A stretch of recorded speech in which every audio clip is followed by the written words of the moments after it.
So I want to give you these two scenarios, right? Let's say you're building a house, a new house, and you find this location and the perfect spot to build the house, right? And you start it from the ground up. But you notice that in the foundation, there's little rocks here, little rocks there. It's not really stable, but you still decide to build your new house on that foundation. And then there's another scenario where you go, you find the perfect land, you realize that this foundation is not so good. So you take your time, you prep it, you lay down the foundation solid, how it's supposed to be. So that way you can build your house on that solid foundation, right? I'm going to ask you something.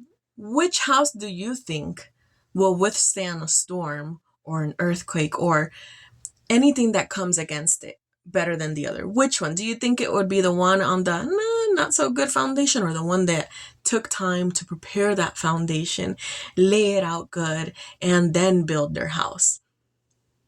I'm pretty sure that you picked the other one, right? That foundation that was laid correctly, that took its time to be prepared, to be softened, to be laid out. And then you decide after that process, you built the house. I'm going to tell you that house is going to stand no matter what comes its way. No matter what comes to shake it, to blow it, that house will withstand more than that other house that was built on that rocky, not solid foundation. So I encourage you today that if you've been someone that's maybe been trying to do things on your own strength, by yourself, or maybe like, Lord, I give this to you, but not really giving it to him, and still trying to do things on your own strength, I can relate to that. And I just want to encourage you that God is worth the process. Like whatever he has for you is worth the process. Don't be so fast to try to build things on your own, because when you do that, you are like that person that built it on that rocky foundation. And yes, you can be successful, and yes, you can grow, and yes, this and that, and you can make a name for yourself. But what is that worth if something comes your way and shakes you? Do you really think that it's going to withstand? Do you think that you can do this on your own strength? No, because even science says that will fall down, that will crumble. So no matter how high you get, if you are doing it by yourself and you're relying on your own strength, anything at any moment can come and knock that house down.